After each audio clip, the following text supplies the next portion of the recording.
Hi Manjula, Hi, Savli. how are you doing? I'm good. And you? Good, good. You live in C block, is it? No, D. D. Yeah. Okay. 603D. Oh, right. And you're Neha's mother.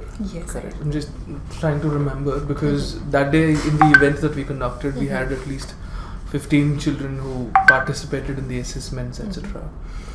And I should say Neha has done quite decent in that assessment. I just wanted to share the report with you. Okay, that's Right. a shock for me. Like generally, she's not very interested in. Really? Yeah, she's like okay with it. I mean, she could have done slightly better. I agree, but I think for her grade and the kind of exposure that I think she has, she's done well. Yeah, that's good to hear. Right. So here's a report for the math quiz that she's completed that day. Right. You couldn't bring her today, is it? No, actually, she was sleeping, so I didn't want to disturb her. Right. Now, before I tell you about this program that I'm running, I'd like to tell you something about myself. Okay. Right. I'm assuming this is the first time we are meeting in person and talking in detail. I have been a teacher for some time. Before I took a break, I used to teach mathematics to 5th to 8th grade children in a school, and I have a BSc in mathematics and a B.Ed. But then I had to take a break, and I was not able to match the timings. I never gave up teaching per se. I always loved it, and I even like teaching Viraj, my son. I think he's just younger, but still I love teaching. And I thought, why not teach more children? Then I didn't want to do something of my own, like running a regular tuition center where we repeat what schools do. So I started the QMath Center. Right, QMath is a very good math learning program according to me. But again, before I talk about this, I'd like to know a little bit more about Neha. Can you tell me how she is in terms of her comfort with math? I think she's comfortable. I've never seen her getting scared of math like other kids in her class do. She's okay, like exams are fine for her. How much does she score in general? Like she gets something around 75. 75, 80 is the range? Yeah, 75, 80, something like that. And is she fine with doing her own homework herself without asking for help? I think so. Like she never asked me anything, but I did get complaints a few times that she didn't do her homework. Oh. But then otherwise she's good. Like she does her homework in general. Yeah. Do you have to keep reminding her to do homework? I make her sit in her study table, and that's the first thing that she does. So I make her sit there for at least 2-3 hours, whatever she wants to do in those 2-3 hours. Right. So I presume she's doing her homework when I'm cooking in that time at least. Yeah, I know. How's she before the exams usually? Do you see her preparing for it? Does she appear a little worried, or does she not prepare at all? Actually, no. She does her regular things, whatever she does on a normal day. Does she solve any math puzzles or appear for any kind of competitive exams? I've seen her solving the puzzles that come in newspapers, you see, like Sudoku and stuff. Great, thanks for sharing this information. I found something out based on what you said is she does not really have any issue with learning mathematics, but she hasn't really started enjoying the subject as she could have, right? It usually happens in most of the children when they don't identify this beauty of the subject. They don't fall in love with the subject. They start treating math as if it is one of the other subjects, like how there is social sciences, how there is physics and natural sciences. Just like that, math is another subject with a set of rules and regulations, right? You give her a test, you ask her, like given the triangle ABC, find out the angle B, if angle A is X, angle C is Y, and if you give it this, she'll be able to solve it because she knows 180 degrees is like the sum of. So that's something she would know. But if you ask her to apply this knowledge, same knowledge of sum of angles in a triangle is 180 degrees, and the same information, and ask her to solve a problem, maybe she will not be able to solve it, or maybe she'll be able to solve it.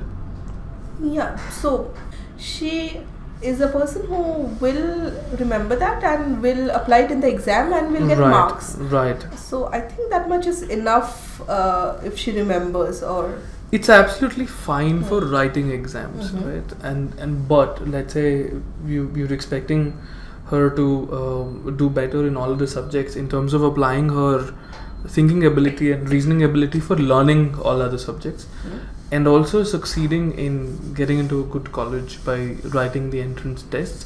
It's important that she gets this ability to apply this idea to anything, not just in the school exams, but outside the school exams as well, outside the textbooks and the concepts. And the problem is not with the way I think she is approaching this. I think the whole issue is how she would have been introduced to this whole subject of mathematics. In most of the schools, what typically happens is they introduce a subject using the formal definition and then a set of rules to remember. For example, if I'm introducing exponents, I may say that a to the power of m multiplied by a to the power of n is equal to a to the power of m plus n. So basically it's a rule that they remember. What they don't understand is why is it a to the power of m plus n? okay, Why is it working that way? So when they're deconstructing that idea, where they have to apply this thought somewhere else or have to solve problems that are related to exponents, they really struggle in solving those, right? And when this happens, the typical response that a school teacher or even a tuition teacher will follow is they'll give more and more exercises to do. Basically, this only helps in memorizing the formula, not in really deconstructing and applying the formula. And because of that, they think that math is just like a subject with a set of rules and regulations, and they don't show the amount of interest that this deserves, right? But if math learning is followed in the right manner, they're taught math in the right manner, one is children like Neha will be able to identify why any subject works. They start asking this question why, and then they probably will start finding that enthusiasm that they lost in the subject. And let's say if she's right now scoring about 75, you notice that she'll be independent in learning, but you'll also notice that she'll start scoring higher as well, like around 85-90% is also possible if she starts enjoying this subject, if she falls in love with this subject and she starts thinking mathematically. Then she wouldn't need a lot of preparation for the exams either, right? I can tell you how this works, what exactly is required to be done if you want to help somebody in building that kind of a capability. One is you should make them ask why. And before I tell you, okay, sum of angles in a triangle are 180 degrees. Why? Okay, a to the power of m multiplied by a to the power of n is a to the power of m plus n. Why? Or why is it true? Instead of just accepting at the face value. So think of this example, right? Have you heard of this insect called cicada? actually no. So this is a grasshopper kind of like a moth or a grasshopper kind of an insect, and they hibernate, like they go to sleep. Okay. And cicadas hibernate for prime number of years. Oh. That is like 3 years, 5 years, 7 years, or 11 years. And this is basically because they try to avoid their predators, which hibernate for the other number of years. Right? And this is like a mathematical truth about what happens in the nature, about the pattern. Or talk about finding their lost enthusiasm. We have these kind of activities that build this enthusiasm in children, like how you spoke about the Sudoku example, right? This is an example where we're saying use the existing numbers there, and can you come up with the number 100? Which numbers will you pick to come up with the number 100? Children should be able to quickly come up with this thought that okay, this 1 plus 19 plus 80 will lead to 100. And if I'm putting like a time pressure on them, it becomes more interesting for them to attempt and solve it. Or the ability to think mathematically in applying these concepts. For example, if I ask you a random question, what is cheaper way of traveling? Is it aeroplane or auto? I think it's auto. Right. Yeah. What if I ask you, what if you travel from Bangalore to Hyderabad, would you choose auto or aeroplane? Aeroplane, obviously. Why is that? Because auto is, I can't take an auto from Bangalore to Hyderabad. What if you can? Even Okay. then, wouldn't I it will work go for cheaper for a flight?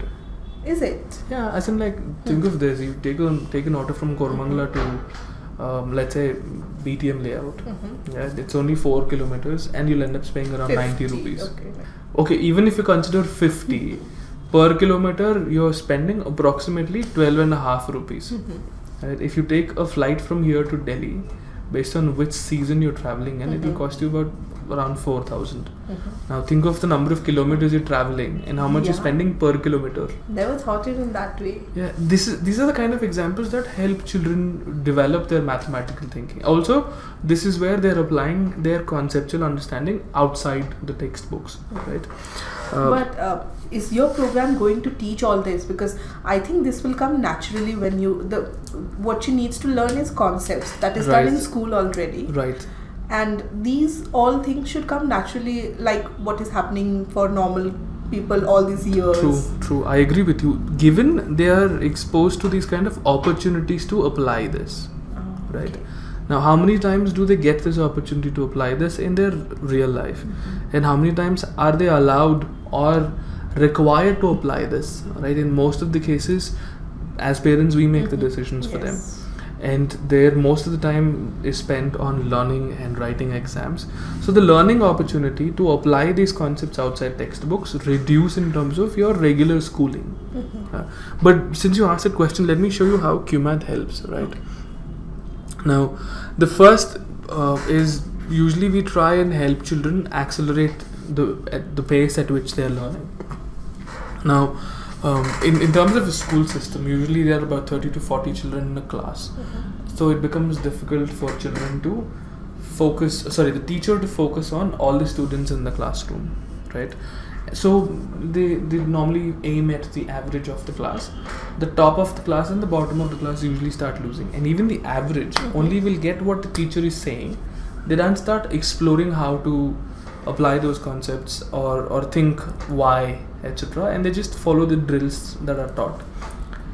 In a QMath class, we have only 6 students in each class. So as a teacher, I'd have personal attention to each child. But also, the learning is not based on what I tell them. The learning is based on what Neha sits down and does on her own, actively completing worksheets or working on tablet-based activities. I'll show you how they work. Or solving a few puzzle cards where they can think, reason and come up with solutions. The program in itself is adaptive because I'm giving personalized attention. I'm allowing her to work at her own pace. I'll show you how each of these learnings would work, right? I'll not take more than 10 to 12 minutes from now. Okay. I hope that's okay. Yeah, that's fine. Right.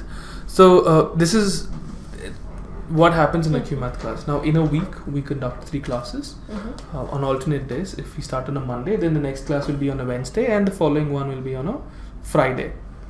And in each class, that is each 1 hour of the class, we spend 40 to 45 minutes on school-based concepts, which covers most of the syllabus that the schools cover. The second is we spend about 10 minutes on aptitude skills. Okay. The skills that are required for them to think quickly and apply the right method to solve a problem to come up with a solution. And again, the ability to change between multiple methods or multiple strategies to come up with the right solution.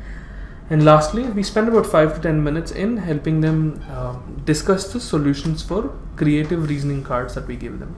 I'll tell you how each of them work, right? Now, we spend about 10 minutes on these tab-based activities, right? There are these aptitude skills that are tested in any kind of entrance exams that are conducted, again, if you are getting into a college, or competitive exams use these type of questions to test the knowledge and ability of children.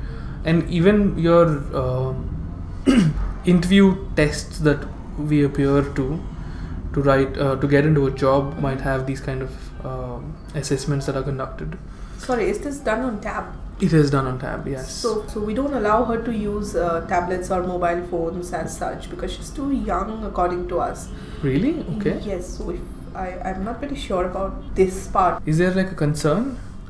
Well, both of us me and her father, both of us are very strict with her timings of tab and TV and everything. We don't want to get distracted in that way. Right, I understand.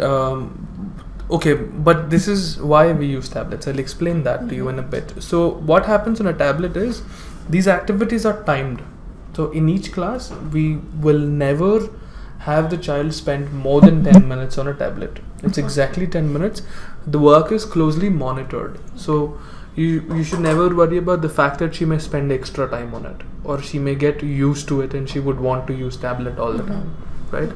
The second reason we use tablets is these are activities that are supposed to be one, time based, absolutely spot on for the amount of time that is spent, and these activities will give immediate feedback in terms of how the student is answering each question. See this for example. Now it says find out the complete the pattern by figuring out which one comes at the point of the question mark.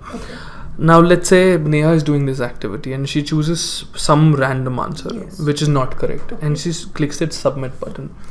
The button will change in color to tell her whether her answer is right or wrong. Now that kind of an immediate feedback is not possible in any other format. And the reason we do this is this immediately makes her think, okay fine, what is the right pattern then?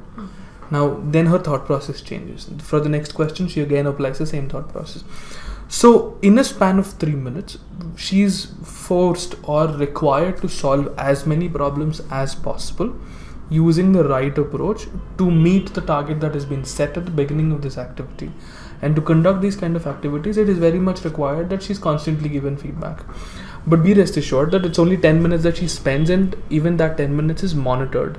She's not doing anything else apart from this on the tab. I will make sure there are no other apps available to her. Right? Here are a couple of more examples of the tab-based activities that are conducted. This is based on symmetry and observation skills of the child. Now this is observation and judgment, right? For instance, says which shape appears the most. This is again concept, which is multiplications, again visualization of the concept, which improves the pace at which they're solving these type of problems even when they don't have pictures in front of them. And I'll give you an example activity. Maybe you can experience this yourself.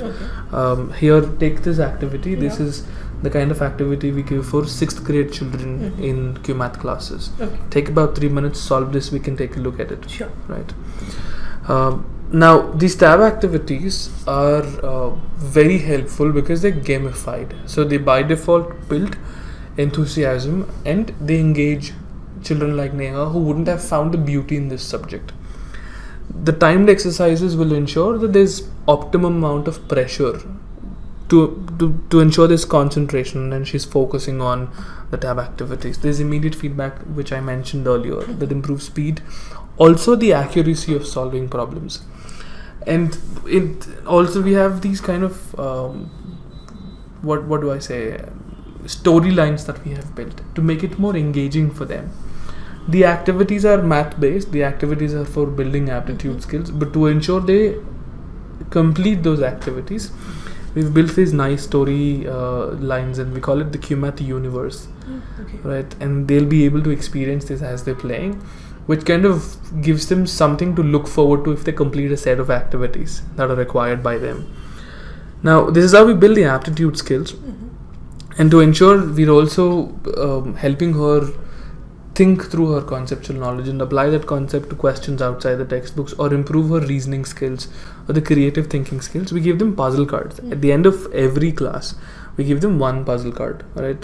So these puzzle cards typically have puzzles based on mathematical concepts from geometry or geometry based or spatial ability based questions, or arithmetic number operations based questions, and the ability to think logically and solve these problems. Right. So this Neha will get one in each class. Right, but she's not going to solve that in the class. She'll take that home because these will require longer time to think and solve them. How many do you have?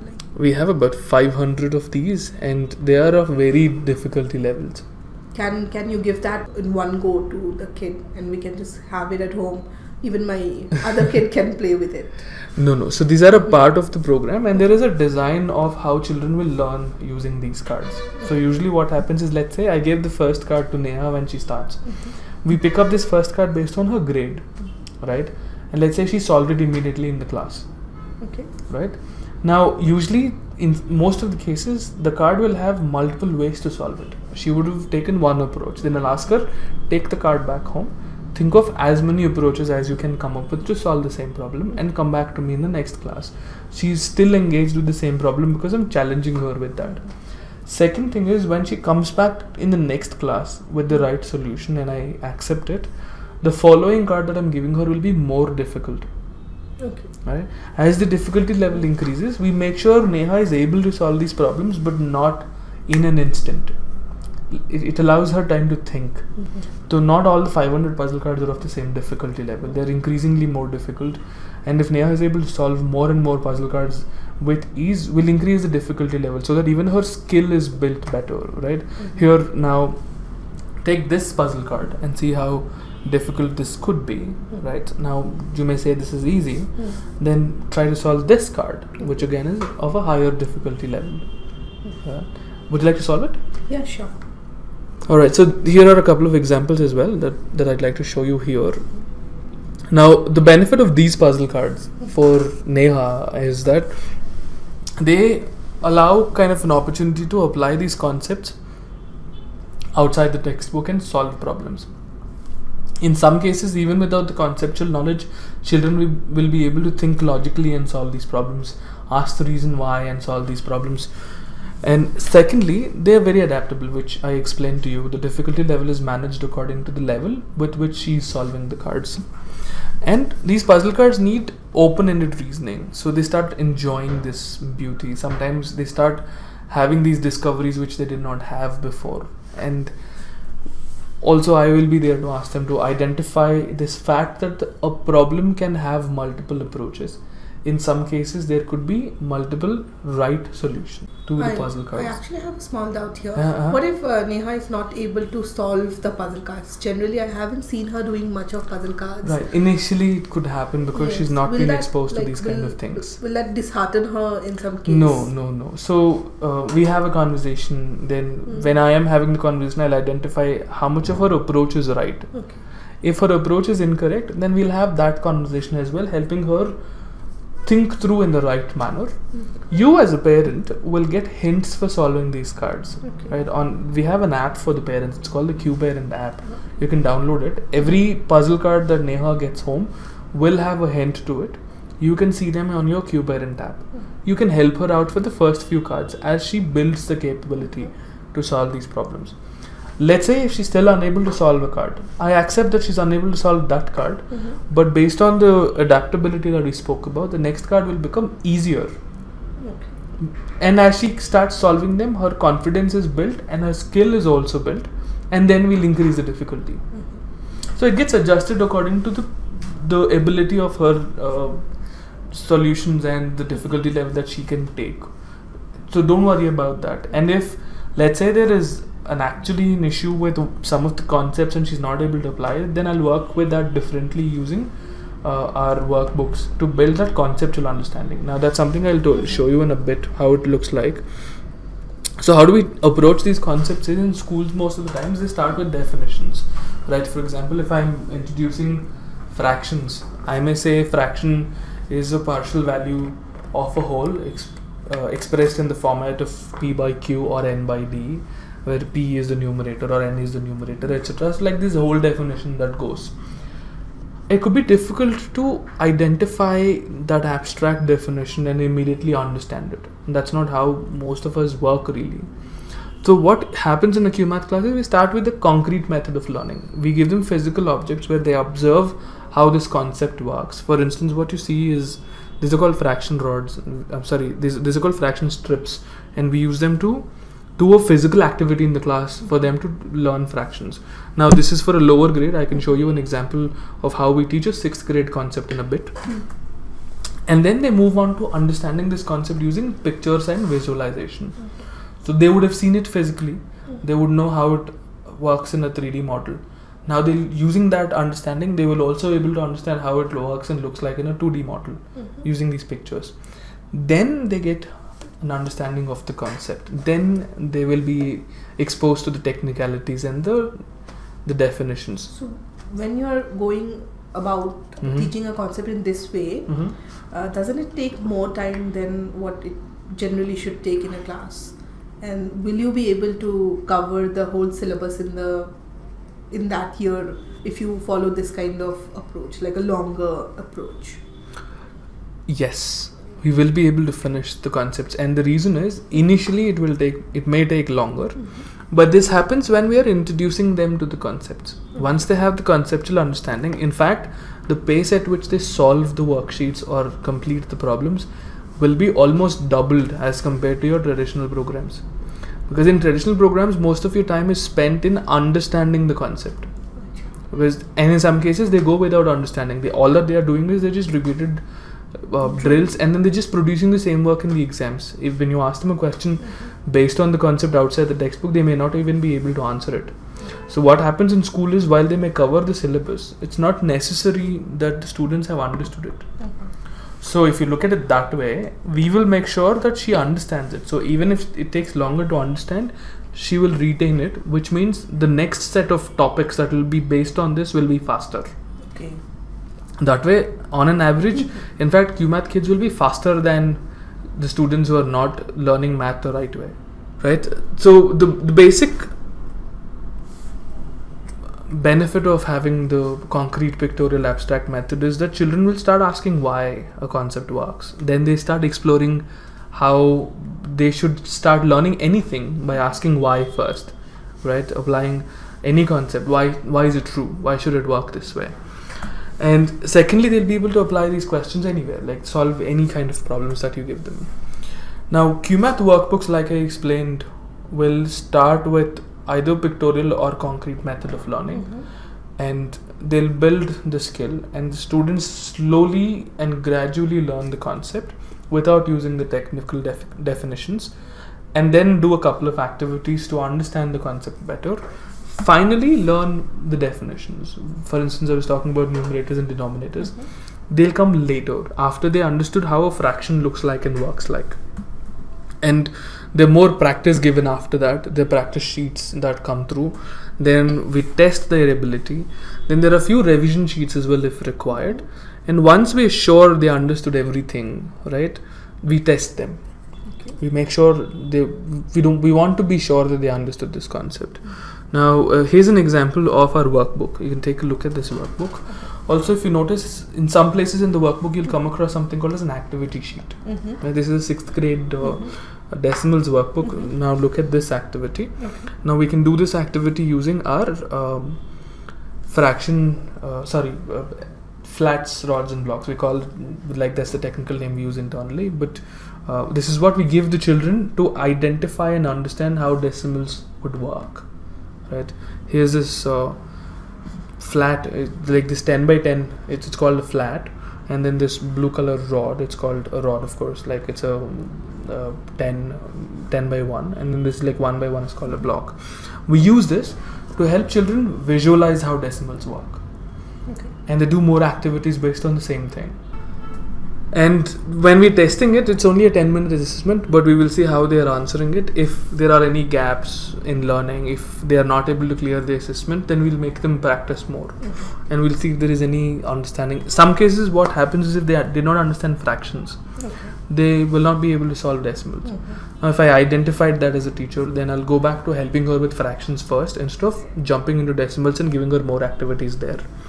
So every topic, like I informed, starts 2 levels deeper using that concrete pictorial methods first, and students will work at their own pace.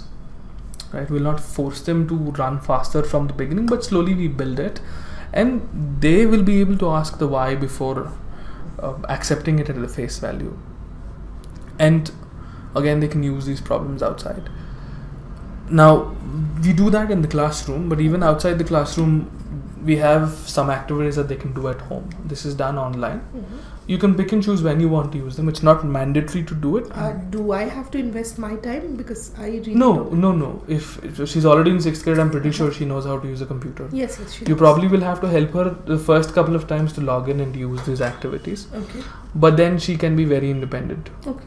All that you have to do is probably just remind her, hey Neha, are you using this? Are you doing your math gym activities? Like you said, while you're cooking, you just tell her, Neha, why don't you do your math gym activity today? Okay. Yeah, that is going to be helpful. Now, this is done on something called QStudent Plus. I'll share the URL with you, and I will tell you how to log in, etc. once Neha enrolls into the program. This is, for example, a math gym, which improves her ability to solve arithmetic calculations faster. Okay. You ask her 12 sixes are. If she's taking time to think and come up with 72 right now, after doing this activity for a few days, she'll be able to immediately tell you what the solution for it. And she will employ shortcuts as well. Probably she'll think of 12 fives, then add a 6 to it. Sorry, 12 fives and add a 12 to it. Sorry. Yeah, that's how it works. And here are a couple of example questions on it. Also, if you notice, these questions are asked in word formats, not simply giving the symbols for operation. And at the end of each class, you can see how she's done, and you will also know what's her best score, whether she improved or decreased from her last attempt. I will be able to see a trend, and wherever there's requirement, I can intervene. Here are a couple of more activities that can be done at home, and all these are at no extra cost to you apart from the fee that you pay for enrolling into a QMath class. How much is the fee? I will explain that in a minute once we create a good learning plan for Neha based on what you said. Now let's say she is able to solve the problems, but you're saying she's not really putting that love into the subject and really working on that, because of which her scores are around 70-75%, probably 80 on the higher end. If Neha starts with the QMath classes, what we can do is in the first 2 to 3 months, we'll start helping her identify the concepts that she would like, or identify the learning method she would like, and make her fall in love with the subject. Help her in solving every math problem that she comes across, no matter what the format is. And in the following 3 to 6 months, we'll be able to help her improve her performance by helping her learn through reasoning, learn the reasoning skills, learn the aptitude skills, and become better at attempting every math question and probably scoring much higher in schools, right? So you're saying I will not be able to see any performance related improvement in the initial 3-4 months? It depends on the pace at which Neha is learning, but usually you're right, in the first 3 months you can't expect drastic changes. A sudden spike in her performance is not possible to be shown, because I'll also have to see if she has any learning apps topic wise. She may be able to write the exam, but what if she does not understand that topic? They have to be covered first. So I'm not promising anything would happen, but if she's picking up and her base is strong, then you may even see improvement in 3 to 4 months. Right? I'm not denying that. So usually about 75% of our students start scoring more than 80% within first 6 months from the time they joined. But then there is that 25% that's still existent, and we will have to work with them. So I'm not promising anything, but I'm pretty sure I can deliver the results to you in a span of 6 to 9 months starting today. So here's a quick video I'd like to show you. It just takes a minute, and this probably will help you understand how our parents feel about QMath, how our students feel about QMath. Also, I love QMath. Right now, what happens in QMath classes, like I explained, is probably just to go back and talk about it a bit. Every class has only 6 students, so I can give her special attention and I can customize the learning plan for her. Now, if she's somewhere lacking or somewhere slowing down, I can encourage the efforts and help her improve in that area. If she's making mistakes, we'll help her identify them, correct it themselves, so that she can learn from those mistakes. And we make sure that we don't label children. We encourage everybody. Now, even if somebody's smart, we don't say, oh, you're smart, you don't require practice. Or if somebody's struggling, we say, why can't you work? We will try and identify what motivates them, what is right for them, and help them out through the process. And this is certainly something I think is going to help Neha, and I can promise you that she'll fall in love with this subject. She will enjoy writing more competitive exams or solving more puzzles or problems, and she can even apply this outside her school. So if we start now, in the next 3 months I'll be able to focus on topic 1, topic 2 and topic 3 for Neha. And you haven't mentioned any issues with her mistakes or concentration, so there is no behavioral issues that I have to correct. If I notice anything, I'll start working on it, and I will conduct frequent PTMs at least once a month for the first 3-4 months, so that both of us are on the same page. And then we'll probably reduce the frequency, but I'll tell you if I notice anything, and we can work together on that. Now on that front, I'd like to also discuss this with you, that if we are expecting best results out of the program, Neha should put in 50% of the total effort needed, doing her classroom activities, doing her at-home activities, attempting all the puzzle cards that I'm giving her, and also coming to the classes regularly. Now if we have planned to invest her time and your money on this program, it makes sense that she makes the best out of it by coming to every class. Secondly, some effort is expected from you as well, not in terms of spending a lot of your time, but at least once in a week or a couple of times in a week, log into our QParent app, constantly check her progress, how she's doing her activities, and if there's improvement or not. If you don't find any, just have a word with her, ask her why is there no movement or what happened in the class. And when I call for a PTM, please make time and come for it. If there's an issue with the scheduling, probably we can work it out, and we can have a conversation according to your convenience and my availability when I'm not in these classes, when I'm not running QMath classes. Initially help her out with her at-home activities, that math gem or concept revision, and if it's required, probably I will also chip in and help her out how to do this at least once, so that she can be independent. And in the classroom, I've already created this learning plan for her. I'll follow this, I'll make adjustments to this as required, and we'll be able to set some targets for her, help her improve, and wherever she's stuck, I can help her in terms of learning the concept better and moving forward, right? And you asked about the fee, which I said I'll tell you later. Now, we usually accept enrollments for 3, 6 and 12 months, right? We don't accept 1 month because, like I explained it to you, there is nothing suddenly going to change in a span of 12 classes, nothing which will miraculously show sudden improvement will happen in 12 classes, because first 12 classes are required for her to get adjusted to the classes, get adjusted to the learning mechanism and tools that we are using, plus to me as a teacher and that interactions. So you can start observing changes in a span of 3 months. So the minimum you can enroll for is 3 months. At this point, the fee that we're charging for 3 months is 5,999, which is approximately 2,000 rupees a month. Okay. But if you choose to enroll for a longer period, your investment at month cost will come down, because for 6 months we charge 10,799, which is approximately 1,800 a month is what you'll be paying. Is there some specific reason for like charging? I think the fee is on a higher end. You mean when you look at 3-month fee? Is that what you're saying? Yes, 3 months, 2,000 per month is what I'm saying for only one subject. So you're saying for one subject it could be. Are you comparing this with any other program? Is that how you're thinking the fee is high? Not exactly any other program. So what I understand from what you're saying is, well, there's just one subject, and why should I invest so much money in one subject? Now look at it this way, and this is not just an opinion that I am sharing, but I'd like to share some very interesting statistics with you, right? Now if you notice, most of the organizations are talking about automation and artificial intelligence, etc., where the existing skill set of our employees or existing skill set of the available employees in the market are redundant. They're no longer required because machines can do that job.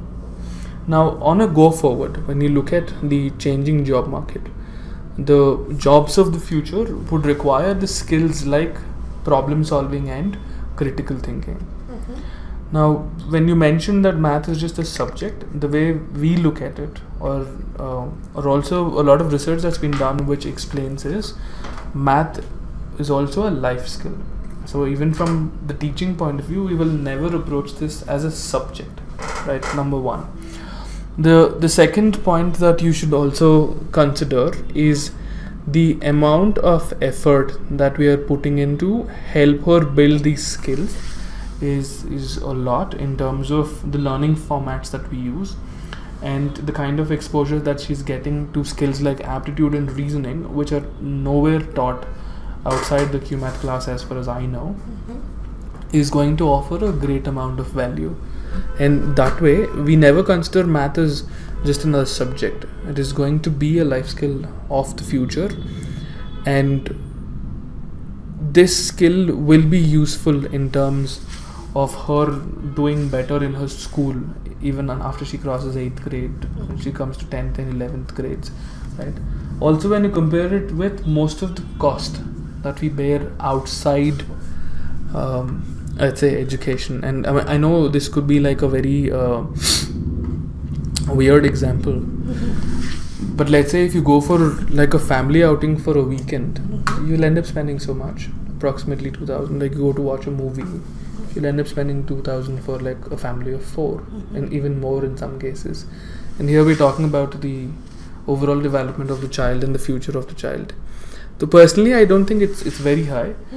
But to make sure you have good value out of it, I would recommend why not go for a 6 or a 12-month program instead of 3 months. That way you're saving at least 10 to 15% on the overall fee. If you pay for 6 months, your monthly fee is effectively just 1,800 and not more than that. But for 12 months, you're saying how much is for 12 months? It's approximately 1,660 for 12 months. As in that's how it works out. Total as a whole, I have to give like 20,399. Is there some option of breaking it down into smaller chunks? Like 20... last I heard, we are in the process of working on it. I can get back to you on that if there is an option of breaking it down into chunks or paying it in EMIs. Sure. I'll just check and get back to you on that. I'll also talk to my husband and get back to you. Yeah, so if everything works out, when would you like to start? That I'll have to talk to my husband about it. Alright. I'll speak about the program. So we were not looking for any math program as of now, but since it looks very good and the way you explained it, I think I am very interested in putting Neha in the program. So let me just go home and talk to my husband and Neha both, and then I'll get back to you. Right, considering today is Wednesday and probably this week you'll be slightly busy, can I give you a call on Friday or Saturday? Saturday will be a good day. Saturday evening. Or if you'd like, if your husband has some questions, or if you'd like me to help him walk through the program, probably I can do that again. Another 10-15 minutes of conversation. Okay, sure. I'll speak to him and I'll get back to you. Yes. Saturday evening. Sure, definitely. So I'll get back to you on Saturday. We can probably have a conversation. By the way, I currently have batches running on Monday, Wednesday, Friday, one batch, and I have a second batch running on Tuesday, Thursday, and Saturday. And what are the timings? As of now, I just have 2 batches. The Monday batch starts at 4 and ends at 5 because these are all younger children who come back home at 3 o'clock. Then the Tuesday batches start from 5:30 and end at 6:30. Okay, right? so Tuesday sounds good because before 5 there are some. So basically, Neha is busy till 5. So I think she can join Tuesday. No problem. I have space. I only have 4 students in that batch right now. Like I said, we don't allow more than 6. I can include her in that batch. So I'll call you back on Saturday. Okay. If everything works well, we can start on the following Tuesday. If not, we'll see how we can proceed. How can I help Neha? Right? Sure. Thanks a lot for time. Thank you. Thank Bye. you for having me.